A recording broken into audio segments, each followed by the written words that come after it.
India, a land of farms and farmers, ushered into an era of independence and joy in 1947. When the world sleeps, India will awake to life and freedom. But the nation faced many challenges, of which agriculture and food were the foremost sectors of concern. Prime Minister Pandit Jawaharlal Nehru accorded top priority to agriculture by asserting, "Everything else can wait, but not agriculture." Despite best efforts, the population growth outpaced agricultural developments. Soon, country became a begging bowl with a shameful ship-to-mouth existence. Food supplies to general public depended heavily on import of wheat from America under PL 480 program and other countries. It was a great financial burden to sustain for a struggling economy. The prestige and glory of India was at stake. Global scholars and analysts predicted famines and mass starvation in India.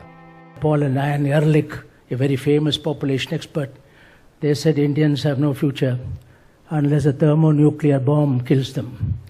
And another group of experts said Indians will die like sheep going to slaughterhouse, Paul and William Paddock.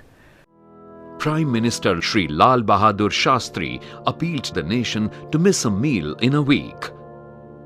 People were advised to widen food basket by including tubers and millets in their daily diet. Shastriji accorded agriculture a status equal to that of defense by coining and popularizing the famous slogan, "Jai Jawan, Jai Kisan."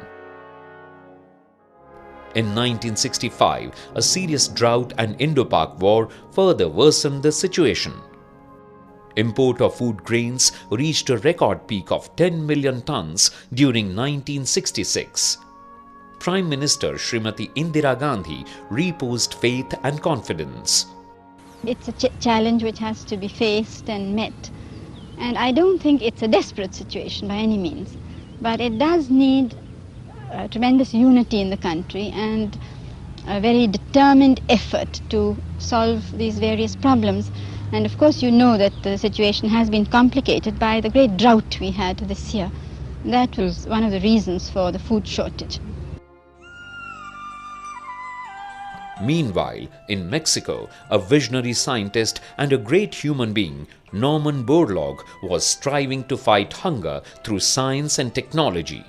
He made a breakthrough in enhancing the yield of wheat by developing dwarf and rust-resistant varieties. Back in India, a young, dynamic and committed M.S. Swaminathan had a strong desire and dream to make India a self-reliant and hunger-free country. He joined erstwhile Botany Division of the prestigious Indian Agricultural Research Institute, New Delhi in 1954 with the firm belief that semi-dwarf varieties of wheat can do wonders in Indian conditions. He recalled his acquaintance with Dr. Borlaug and raised his hands for help in India. Dr. Borlaug visited India in March 1963 and he, along with Dr. Swaminathan, travelled all over the wheat belt in North India to study conditions for semi-dwarf varieties of wheat. And if I have anything to contribute to this world, when I know that our scientific facts are right and we have materials that can be brought together in a meaningful production program, I'm going to play that card and play it hard. And such was done in Pakistan. It is being done in India and Turkey and Tunisia, in Morocco, and it will soon be done in many other countries in the Near and Middle East. Multi-location trials of Mexican semi-dwarf wheat varieties received from Dr. Borlaug were conducted under the leadership of Dr. Swaminathan during 1963-64. When I analyzed all the data received from the different stations, all of them uniformly showed that the new dwarf varieties are capable of yielding 3 to 4 times more than the earlier tall varieties. More than 1,000 national demonstrations were conducted in the field of small farmers who successfully harvested 4 to 5 ton per hectare in contrast to earlier 1 ton per hectare.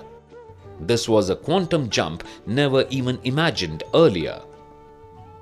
The division of genetics, where we are standing now, is the center from where the Green Revolution triggered in India. And that happened by an organized movement led by Dr. Swaminathan, who was head of the division of that time, who was aware that we had to reduce the height of wheat, and he was already doing this job. What he could not do was to get the materials yield high and respond to fertilizers, which is when he came across the materials which came from USDA and through the Mexican material which Dr. Borlaug was developing from that material. And from there they identified the best material here behind this building in a field number 3, and then identified what was best for India. And that was what triggered the Green Revolution. The clamour for new yielding seeds grew rapidly across North Indian wheat belt. Hence, an innovative two-pronged strategy was devised for rapid seed multiplication and distribution. First, Jaunti village of Delhi state was developed as seed village for production of seeds of new varieties, and second, import of bulk quantities of seed from Mexico. Prime Ministers Shri Lal Bahadur Shastri and Srimati Indira Gandhi, along with Minister of Food and Agriculture Shri C. Subramaniam, approved the import of seeds of Lerma Rojo and Sonora 64. This one political decision opened a gateway for wide-scale adoption of dwarf varieties. Dr. Borlaug regularly visited India and interacted with scientists and farmers alike. His involvement at field level was a great motivation for farmers. Agriculture Minister Shri Jagjeevan Ram played a catalytic role in spreading the new varieties by approving uniform MSP for all wheat varieties.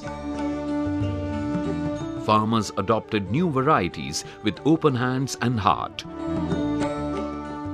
A revolution cannot happen without a mass movement, and therefore we are grateful to the farmers of India that they converted a small scientific program into a mass movement which is now called the Green Revolution. Scientific skill, political will, and farmers' toil all acted synergistically on a single platform. This unique harmony, experienced for the first time in India, paid off.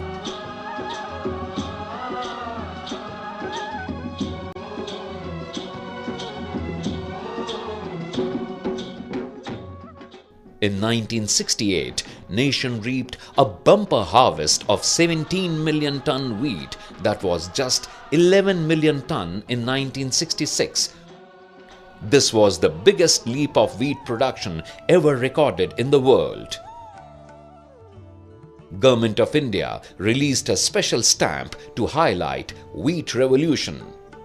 Dr. William God of USAID coined the term Green Revolution to recognize this spectacular achievement. Since then, wheat production has never looked back.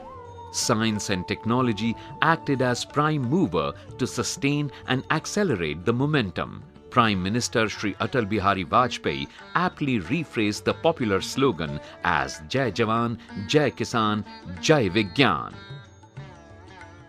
Recent production of wheat has crossed 95 million ton, which is another milestone achievement. The Indian Agriculture Research Institute played a key role in ushering in green revolution in this country. The seeds of high-yielding varieties of wheat, they were brought from Summit. They were first tested in the campus of this university and then subsequently sprayed to other parts of the country. And the leadership then, Professor M.S. Swaminathan and others, they played key role in taking the seeds to different parts and sowing those and then bringing in this significant change in our production and productivity in wheat, and that brought in green revolution. Recognizing the leadership of Dr. Swaminathan, the country loves to call him Father of Green Revolution. Government of India honored him by all 3 Padma Awards. Dr. Swaminathan also received global acclaim and recognitions, including the prestigious World Food Prize. Dr. Borlaug was equally honored by Padma Vibhushan, and Indian Council of Agricultural Research erected his statue in NASC in his fond remembrance. Above all, he was awarded Nobel Peace Prize in 1970 in recognition of his fight against global hunger. Government of India honored Sri C. Subramaniam by bestowing highest civilian honor, Bharat Ratna. Green Revolution laid a solid foundation of self-sufficiency which India attained during 1990s, and now we have moved further as a surplus food grain nation. The country has more than 50 million tons of food grains in buffer stock and an all-time high annual export of 20 million tons. National Academy of Agricultural Sciences joined hands with Indian Council of Agricultural Research and IARI to commemorate Golden Jubilee of Green Revolution. Agriculture and Farmers Welfare Minister Shri Radha Mohan Singh felicitated Dr. Swaminathan and veteran scientists, research institutions and farmers who contributed in realizing the dream of Green Revolution.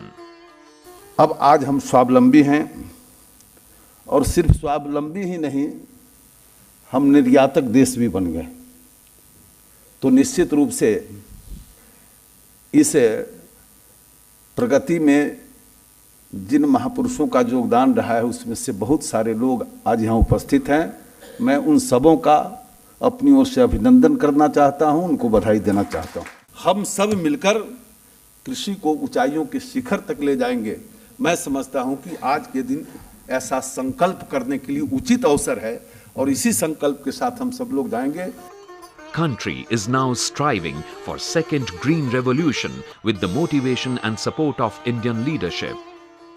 First green revolution की पहली आवश्यकता थी कि देश को अन्न बाहर से लाना न पड़े, देश का पेट भरे। सेकंड ग्रीन रिवॉल्यूशन का इतना मकसद नहीं हो सकता, उसका मकसद कुछ और भी हो सकता है। क्यों न हमारे देश के एग्रो इकोनॉमिस्ट, हमारे देश के एग्रो टेक्नीशियन, हमारे देश के एग्रो साइंटिस्ट, फूड सिक्योरिटी से जुड़े हुए साइंटिस्ट, ये सब मिल करके वर्कशॉप करें, हर लेवल पे वर्कशॉप करें और डिजाइन वर्कआउट करें कि भाई हाँ, सेकंड ग्रीन रिवॉल्यूशन का मॉडल क्या है, प्रायोरिटीज क्या है। We are moving towards an era of evergreen revolution and all-round development of agriculture. 50 years of initiation of Green Revolution in this country, a happy occasion celebrating Golden Jubilee of Green Revolution, and it's an occasion for us to pay our tributes to those visionaries and leaders who enabled Green Revolution, bringing food security and smiles on millions of people in this country.